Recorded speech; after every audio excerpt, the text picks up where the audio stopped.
Brandon Johnson breaks new ground, becomes most unpopular mayor in Chicago history. Bringing up the rear in this list of utterly unloved political hacks is none other than Mayor Johnson himself, with an approval rating of only 14%.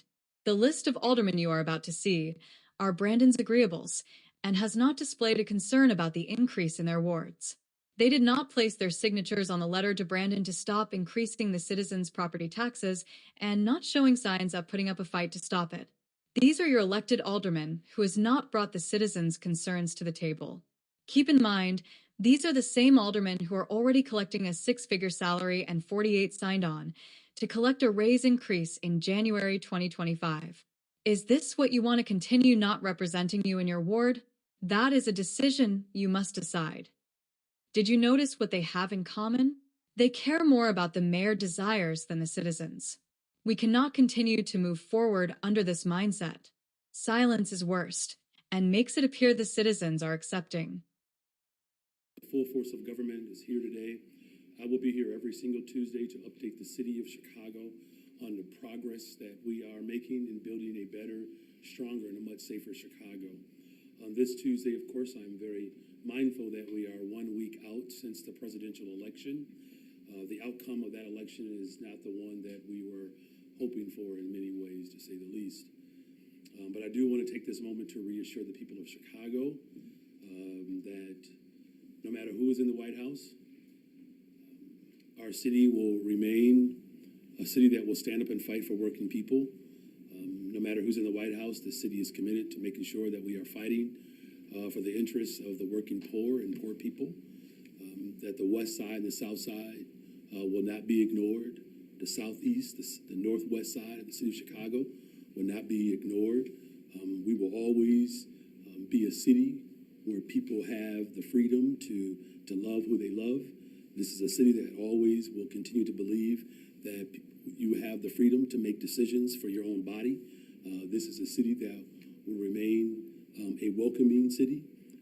This is a city that will express the freedom to have a high quality education in a safe and fully funded public neighborhood school. The freedom to continue to pursue opportunities to purchase a home, to build a life in the greatest freaking city in the world. I promise you that we will not bend or break. Our values will remain strong and firm. We will face likely hurdles in our work over the next 4 years, but we will not be stopped, and we certainly will not go back. We will continue to move forward to build on the progress that we have achieved thus far for the people of this city and throughout all of our communities. And also, standing here today, we are determined to continue to invest in people so that they can thrive. Over the next 4 years, I charge our residents to continue to take part in this work, to engage with the city, engage with our neighbors, continue to be the resilient city that we've always been. But I also charge the city of Chicago to continue to live out our values and do it in the authentic way that Chicago is known for. I do thank you all for being here today.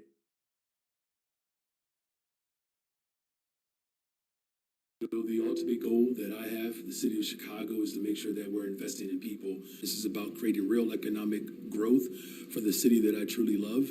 And the benefit is, of course, we are the most pro-worker city in America. All of my engagements up until this point since I've been mayor have certainly spoken to that. This project, along with the project on the southeast side, Psi Quantum, the project on the west side, 1901, that the Wirtz family as well as the Reinsdorfs are committed to growing. These are all economic opportunities to continue to grow the city that I love. Hi, Mayor. Are you reconsidering the $300 million property tax increase given all the pushback special city council meeting? Well, I don't necessarily consider it as pushback.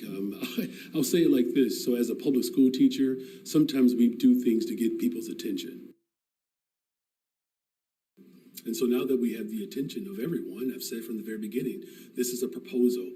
I'm a collaborative mayor. For the first time in the history of Chicago, you're actually seeing that type of collaborative approach. And we will continue to engage with City Council. What amount are you considering a decrease of then? Well, look, this is really about making sure that we're investing in people. Here's what my values are. Here are my values. that we have to continue to invest in youth and workforce. That is still my commitment. 50 million additional dollars, building affordable homes and responding to the unhoused crisis that we have in the city of Chicago, making critical investments into community safety, and then of course continue to expand our work around behavior and mental health. It's about investing in people. How we balance this budget ultimately has to be committed to investing in people. And that's what this project and this assignment is all about. You know, if the council holds this special city council meeting this week and votes this tax increase down, whose responsibility, in your opinion, do you see it to find an alternative pathway? Look, it's to about the a collaborative approach. Here's what I've offered for the people of Chicago. You actually have a robust conversation about how we balance the budget, but it's not just simply around balancing the budget. My chief financial officer is here. The structural damage that has been done to this city has left us in the type of financial peril that we are experiencing. We're not moving backwards. I've made a commitment to respond to the structural damage. That includes paying into people's retirement. That includes making sure that we save taxpayers $3 billion over the course of the next 5 years as we make these critical payments. But it also ensures that we're investing in young people in workforce development. It's also about investing in our behavior and mental health, building more affordable homes, the affordable housing units that we will be able to build 600 over the next 5 years using a revolving loan to create a long-term sustainable pathway to continue to grow our city.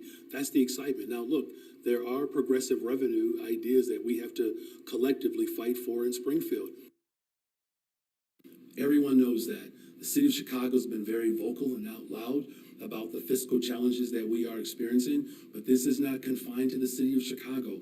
Ultimately, whatever we do in this moment has to include a collective effort as a state to generate revenue so that the entire state can fully fund its education system. The entire state can fully fund our transportation system. These are the elements and dynamics that my administration is committed to not just exploring, but leading on. Hi, Mayor. Hey. If the $300 million property tax isn't included in the 2025 budget, will you accept a budget that includes some level of layoffs or furloughs of city employees? No, we're not laying people off. And our finance team has been working very hard with a plethora of revenue ideas that are still being explored. I presented a proposal. We gave the city council an opportunity to react. But keep in mind, we've been having community meetings around this budget for the last year. We are more engaged than we've ever been in the history of Chicago. For the first time, is this right, Chief Pasión Zayas, we actually have budgeteers, a model that our chief of staff brought with her from Springfield. So this is the most robust conversation we've ever had. Remember when 2 administrations ago where property taxes were raised over $500 million 3 consecutive years, right? Do you all remember a robust conversation like this? Probably not, because it didn't happen. Doesn't it feel good to be a part of a city that is more collaborative and not dictatorial? And returning to and that's more rhetorical. You don't have to answer that, but I know it feels good for us. returning to the election results, we heard from President-elect Trump's border czar saying that he was prepared to send squads of ICE agents into so-called sanctuary cities, including New York. He did not mention Chicago, but of course that would apply to Chicago. Are you prepared to somehow resist the arrival of ICE agents, and are you prepared to defend the city's public safety budget from attempts by the incoming Trump administration to withdraw funds if you resist working with ICE agents? That's impressive, Heather. Yes, yes, and yes. Okay, Look, we're going to defend the people of this city. Because, look, his attack, let's be very clear, the president-elect, former President Trump, his threat is not just towards new arrivals and undocumented families. His threats are also against black families. He has a vision to destroy public education. Public education at the expense of the state, after all, is a Negro idea. Those are the words of W.B. Du Bois.